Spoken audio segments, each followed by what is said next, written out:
Hello ladies and gentlemen, welcome to the West Coast by BulletBill. Yes, it is finally out, released yesterday. Today we are actually going to be doing a harvest, but unfortunately there's nothing grown just yet. What I can do, while I fast forward time a bit, is I'm not going to do a first look. I don't think... I think you guys have already seen a first look somewhere or other. I don't think there's much of a point in me doing that.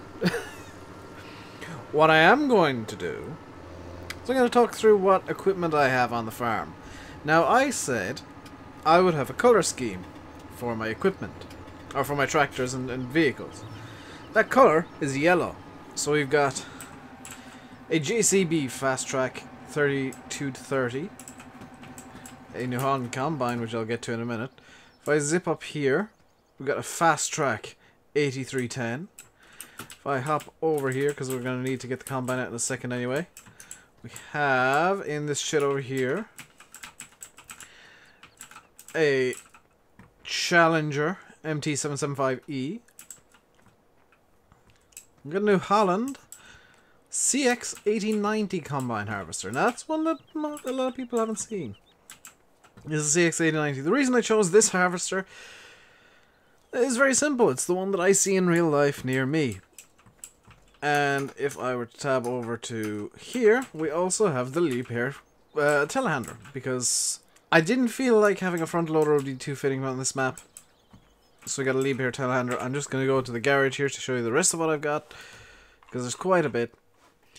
We got the Maxi shovel, Maxi fork, the 6-furrow plow, Vaderstad Rapide A600S, Joskin Tornado manure spreader, Pottinger Novacat mower, which I might make a bit. I might get a bigger one. I'm not entirely sure yet. The Joskin Aquatrans water trailer, the Kuhn Axis pellet spreader, because I am going to be doing pellet spreading and muck spreading and weeding and spraying on a lot of the fields. The Kuhn Metros 4102. I picked that because it just got a nice spread to it. The Massey Ferguson 2190, this will produce small bales. The high spec 2300G, 2,300 gallon slurry tanker. The Keenan Mech Fiber 340 as a feed mixer. The Smith Supercube trailer for our crop needs. The Smith 32-foot bale trailer, and it's got all the creels on it.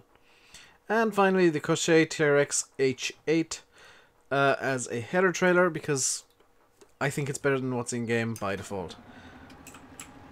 That's what we need to do. Get this gate open, and we need to get the... By the way, sorry if I've got a bit of a lisp today. I appear to have something, some sort of sore abscess or something on my tongue, so I might be lisping a bit today and Friday. Tomorrow's video, I don't think there's much of a lisp, but I've just noticed that I'm kind of lisping a bit because I'm trying not to bite the thing on my tongue, because it keeps going in between my teeth and I don't particularly want to bite it. Alright, that's the header in place. I don't have crop destruction on. I know there's going to be people complaining about that. I might turn it on later, but it tends to annoy me. Honestly, crop destruction tends to annoy me. And let's see, in here, up and over. So let's get the combine in. Now while we are waiting for the crop to grow still. Hopefully by the time we get in there, the crop will be fully grown. By the way, I do have head tracking on, so I will be able to swap between in cab and out of cab fairly quickly. I need to open this door more. I set up pretty quickly, so there is still a couple of things not fully in place, and there's still some rough edges to where I've put things, so you'll just have to deal with that. The header we've chosen, but the header I chose, by the way, is a 25-foot header. I was advised by Landy Kid to go at minimum 25 foot for the header, and I went for the absolute minimum he advised, because of course I did. I might need to, let's just boost time acceleration up a bit more. Yes, I do have creator tools in here and game extension, just so that I can do everything I feel I need to. There we go. Not entirely sure what I'm going to be harvesting today, but it's whatever's in field 15.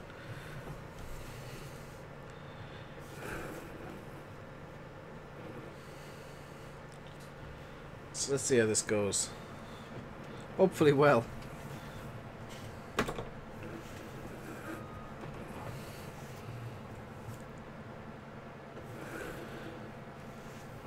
There we go. We're in the field. Attach the header.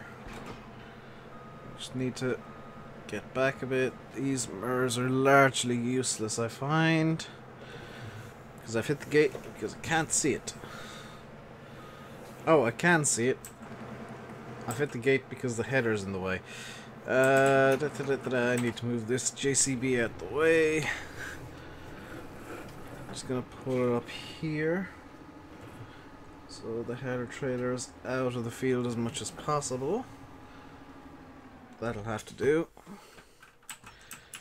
And let's get into the harvester once more.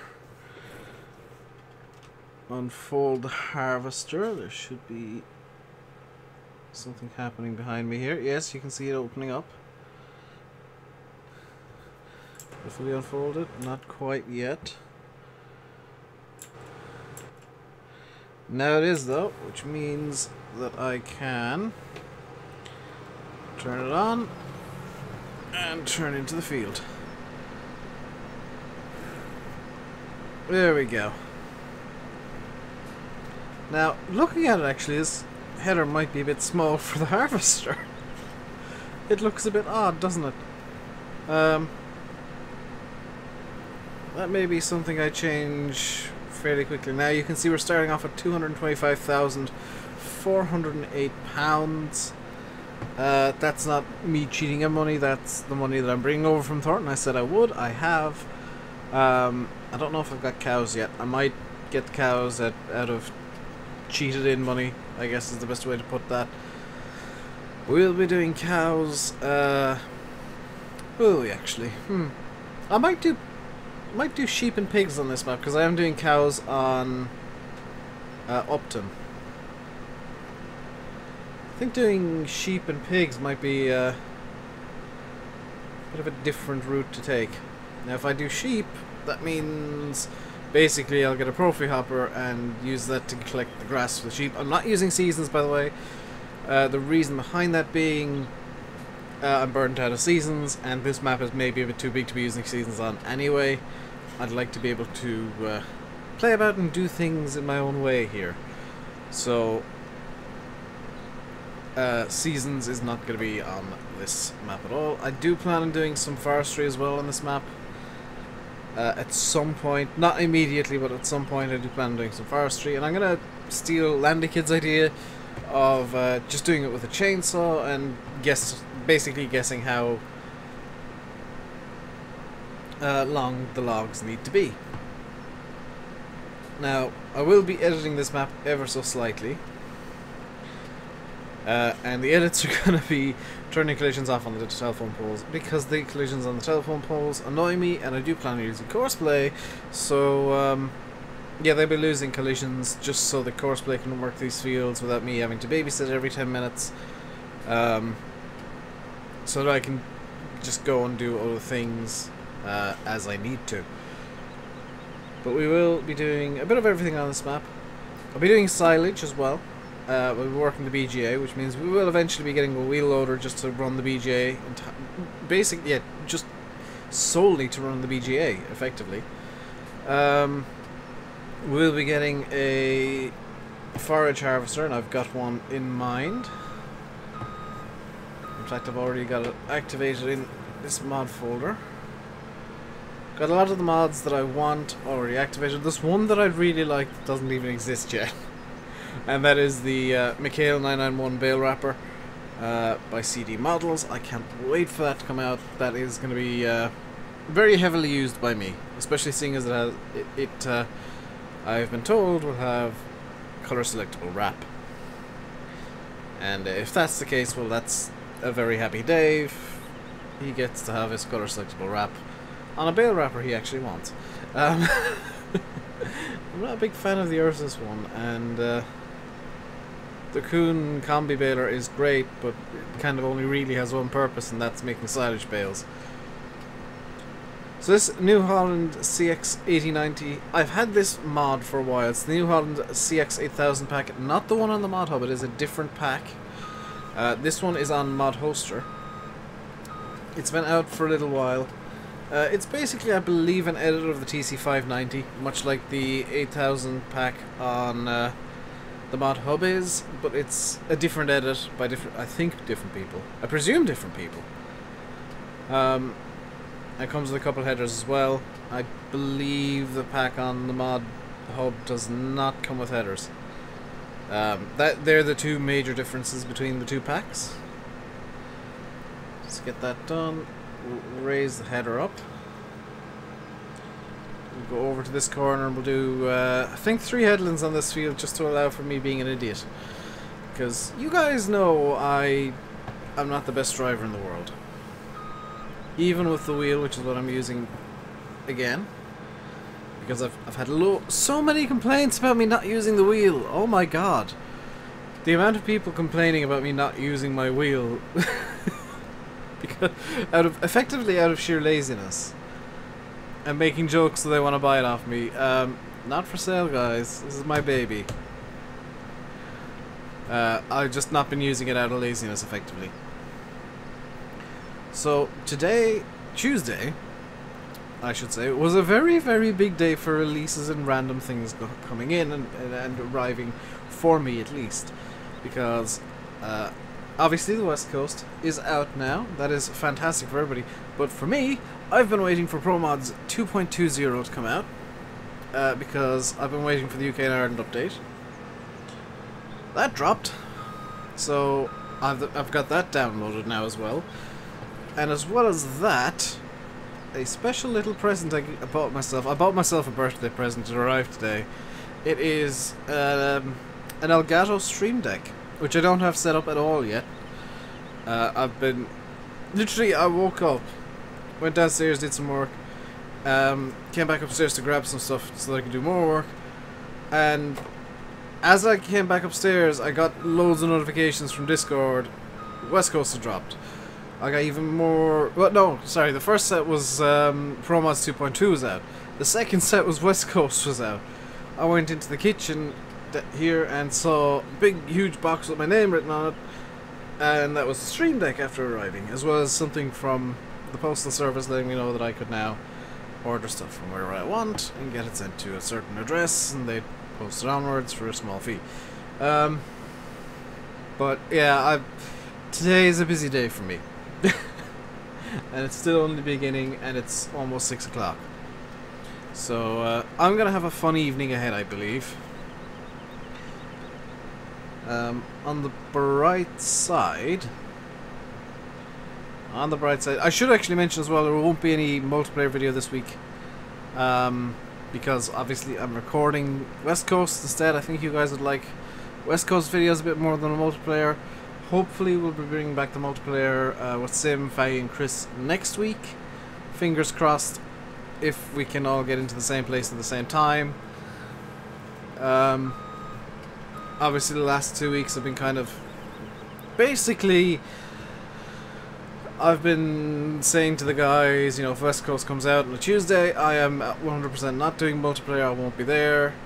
And it's kind of a thing for my channel mainly, so me not being in it basically means no multiplayer.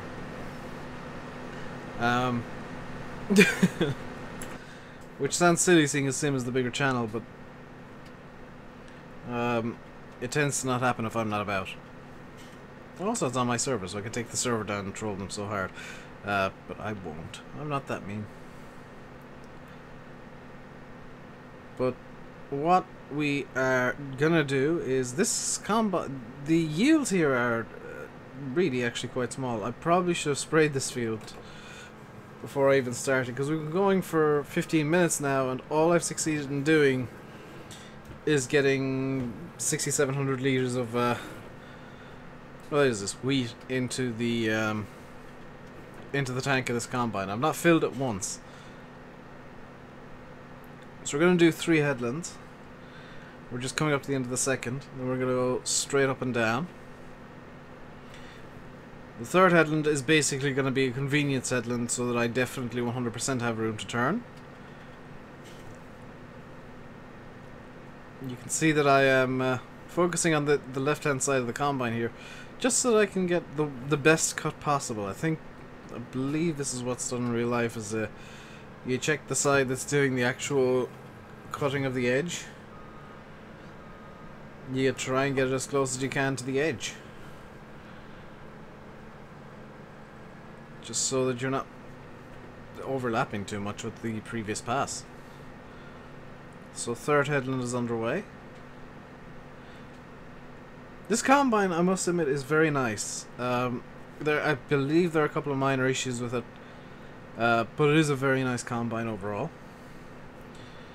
It is probably, even including the header, the combine that I would see the most in real life. It's the one that gets stuck going down my road almost every year at the moment.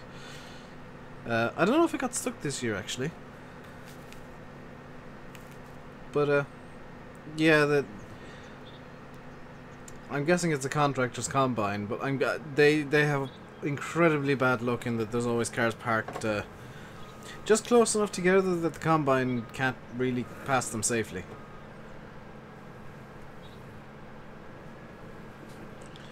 I suppose you guys are going to be wanting my opinions on the West Coast.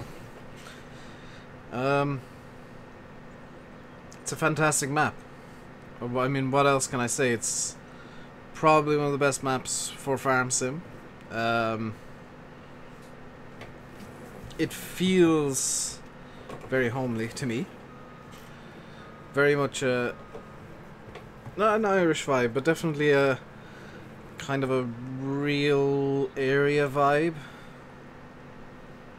I know there's a few of you guys from the Wales area that are very, very happy to have this map out, because it's close to your guys' well, it's your guys' home country, isn't it? So you're definitely happy to have it. I'm just going to fix my head tracking here because it's drifted in 2 different ways. So, okay, it's drifted in 3 different ways. There we go. Minor argument with head tracking always ends up happening when I'm around. And I've left my phone on vibrate and in my pocket, so every few minutes all I can feel is the voot voot of the phone going off again. I need to tone down the amount of random junk I've got on my phone, I think, because everything is just shouting notifications at me constantly. It's rather annoying. So we're at 9,300 litres of wheat off the field. We're actually doing quite well, I think. Getting the third headland done, we'll be able to unload into the Smith Supercube, which can hold about actually exactly 20,000 litres of crop. So if this is, it's not a 10,000 litre capacity combine. It would have been very convenient if this combine was 10,000 litre capacity, because then it would have been, you know, 2 empties of the combine is 1 full trailer. That said, I'm still going to empty the combine into it twice. It's just the second one there's going to be some crop left in the combine. Whoa, whoa, whoa, whoa, whoa. Turn off cruise control. It's coming up to end the third headland now. And I need to figure out where I want my straight line to be. I think, actually, this is going to be my straight line. So if I get GPS set up now, it is going to drive in a nice straight line for me and give... We will be using GPS, by the way. Not just using it here for the sake of using it here. Ooh! Combo's full. 10,500. It's an interesting fill level. But okay. Was that... Oh. Is this the right button? Yes. So let's go get the trailer over here. Harvested wheat and 71% ready wheat. I don't know if like the third ready to harvest stage is actually going to give you the best yield? I honestly don't know. Which is odd from somebody who plays farm sim as much as I do, but it's something that I've never really investigated. I might do a test field on some map. Be a small field, but I'll do a test field at some point and see see if there is actually a yield difference. I'll have to do the same conditions, so it'll be absolute maximum yield, just because that's the easiest to get.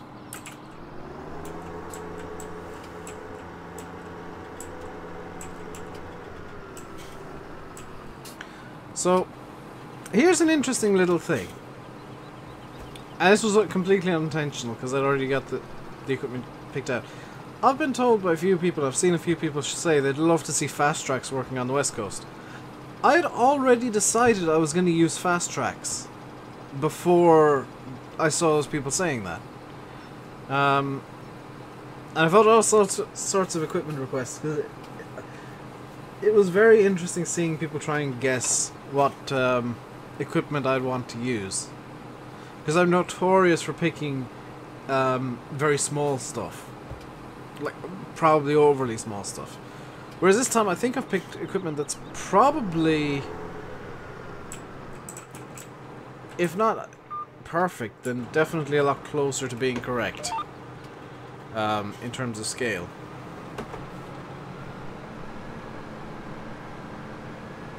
I did miss a bit there, but that's actually fine. It's not a big deal. Head her up. We'll probably only get like 25,000 litres of wheat out of this field anyway, so not a big deal if we miss small bits. It's probably the minimum yield we'll have on this field ever. Of course, we'll need to bale up this field in the very near future. Get the bales over to the... Do you know, I do want to do cows actually, and I've just realised that I want to do cows because they'll produce manure and slurry. And milk, which is kind of constant income. So I will be doing cows, I will be doing sheep, and I probably will be doing pigs. I'm going to try and do all the animals on this map. Which, that could make things interesting, because we'll have a lot of animal work needing to be done. Especially like mucking out of the pigs and the sheep. Not the sheep. The sheep don't need mucking out. In real life they would, but in the game they're magical, non-pooping animals. But mucking out the pigs and the cows will need to be done. Making sure that all the animals are fed and watered and stuff will need to be done. And I don't think I've got animals at the moment. I'll also need to get a prophy hopper just to get the grass for the sheep. The reason I want to use a prophy hopper, by the way, because I don't really plan on having forage wagons. I don't want to have a forage wagon on the map. It's going to be easier to have a prophy hopper. Granted, it's going to ruin my colour scheme immediately, but it is a better option than having a big forage wagon just for a few sheep.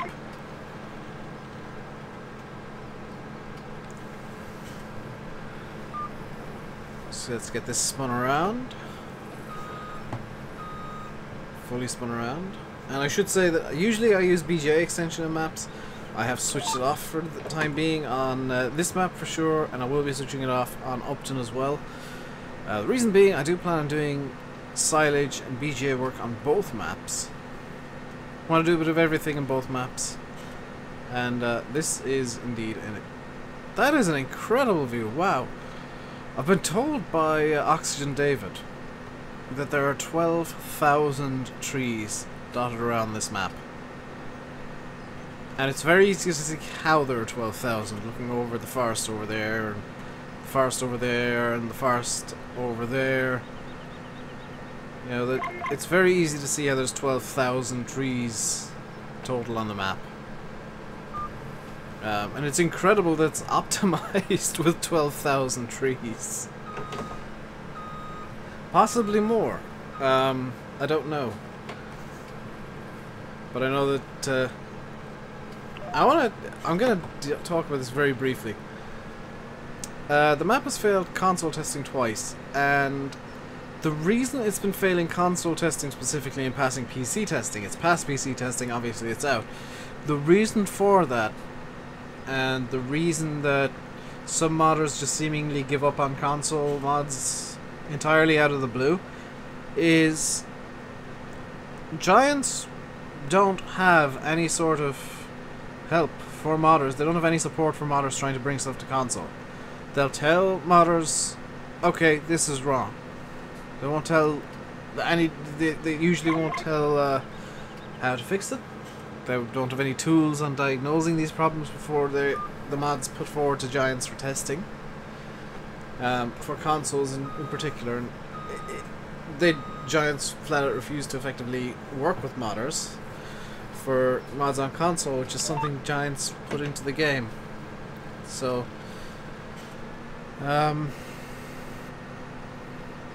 if I was making a map, and I am,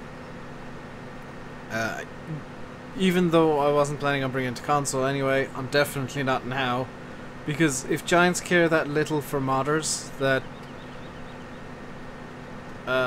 they're not gonna, you know, actively try and help them.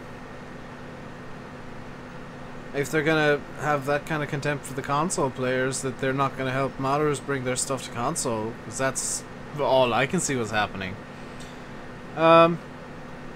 Why should there be any mods on console? I think console players, you need to start shouting at Giants to give the modders the tools they actually need to bring mods to console in a much easier and much more efficient manner. Even if it's just like running a test within GE to say, okay, well, this isn't ready for console, this isn't ready for console, and this isn't ready for console. Here's how, you know, or having some sort of tutorial system, or maybe, just maybe, have a dedicated staff member whose entire job is helping mods come onto consoles. Because that's why the West Coast is delayed on console, by the way. It's failed twice now.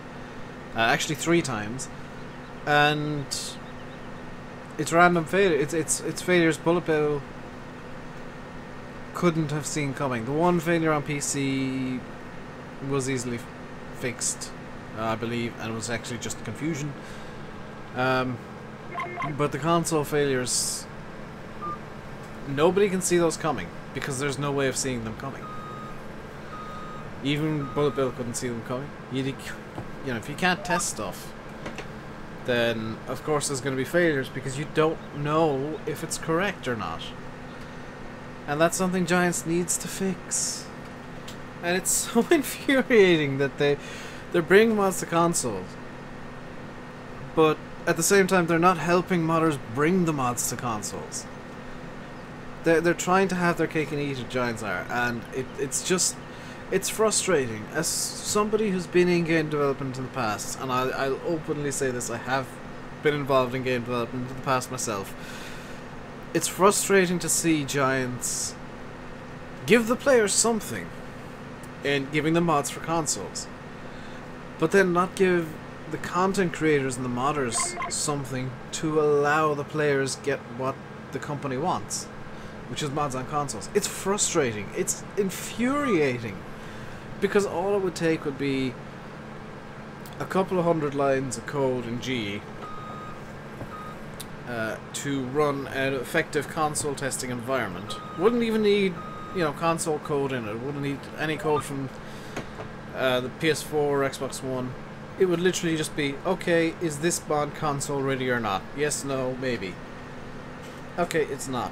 What's the error? That's the error. Okay, now I can go to the reference book the Giants will have released, because, hey, they want mods on console. I can go to the reference page on Giants' website, detailing what all the different errors in console are and how to fix them, and say, oh, okay, this is the exact problem I've got, this is how I fix it, that's it done, mods on the console now, perfect. That's how I would do it. If I was Giants, is I'd have, you know, a combination of all of this. A staff member dedicated to helping modders bring stuff to console. A testing environment within GE, so that modders can just run a quick test. Doesn't need to be playable, doesn't need to be anything. Will this run on console? Yes, no. Is this going to pass a console test with it, in-house? Yes, no. For the stuff that can't currently be tested. A reference booklet. A reference page for all the errors that GE can randomly throw up and how to fix them in an easy manner. Of course, some of it won't be possible because some of it is going to be scripts, but for all the base game scripts that would be usable on consoles, have a reference page somewhere, Giants, so that modders can get the errors that either you or GE or whatever give them and say, okay, here's the problem. They search the error that they've been given, look it up on the reference page or the reference book, and they say, okay, so my error is this one here, third down on the left. There it is. I can now see that that's the exact problem I've got. That's what it will cause on consoles if it were to get on. And there's the fix right down beside it, very nice and neat, so I can do that in 5 minutes flat. And suddenly my mod is ready for console, my map is ready for console, or whatever. And I think you'd find that if Giants did that, there'd be a lot more mods on console. Granted, there still wouldn't be John Deere, there still wouldn't be scripts, the requirements from Sony and Microsoft wouldn't change, but the barrier to entry would be lowered significantly, because currently the barrier for entry is actually knowing how to fix these errors in the first place. And Giants seemingly don't want to help modders learn this, from what I've been hearing. And that's a problem. I think Giants should be more, especially with mods for console, because it is still new, more education based. Like, okay, here's your problem, but here's how to fix it. Here's why it's a problem. Instead of just saying, oh, this failed because it's wrong, which to my knowledge is what they currently do. That's not the way to improve modding. That's not the way to improve the game. If I tell somebody that something they've done is wrong, I will explain exactly why it's wrong and exactly how they can fix it in the future.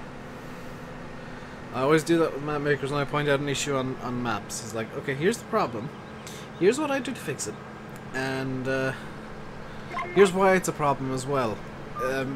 Because there's so many people who don't know these things, and in the streams sometimes, in my streams and even my videos, you hear me talking to people. Definitely the streams, you hear me talking and saying, okay, well, that would work, but I don't think it's a good idea because this, and this. Maybe you should do something a little more along the lines of the other thing over here that I'm just going to suggest as an alternative because I think that would work better. There's no point in saying, no, that's wrong, and not offering an alternative. That's what Giants are currently doing, is they're saying, no, that's wrong. Okay, well, why is it wrong? Because it's wrong. Yes, I can see that it's factually wrong, but why is, how do I get it not wrong? The Giants aren't offering that. I've spoken about this for 10 minutes now. I am genius and good at talking about things very briefly, aren't I? But it's a mini rant that I feel like as a part-time modder, I'm not going to say I'm a modder on any way, shape or form, the caliber of BulletBill. I mean, I've been working on my map for 2 years and it's still in no way playable. Before anybody bothers asking.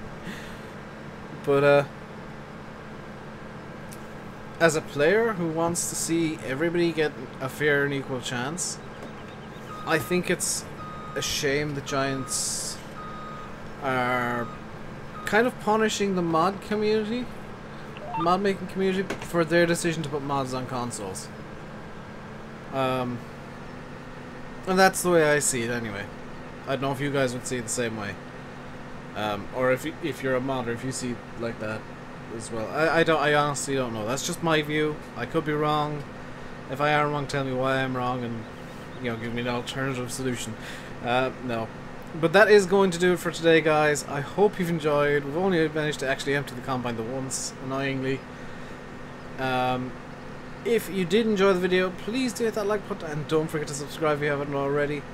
I will leave you by saying I've been RainbowDave. You've been watching Farming Simulator 17 on the West Coast. Until next time, stay safe and goodbye.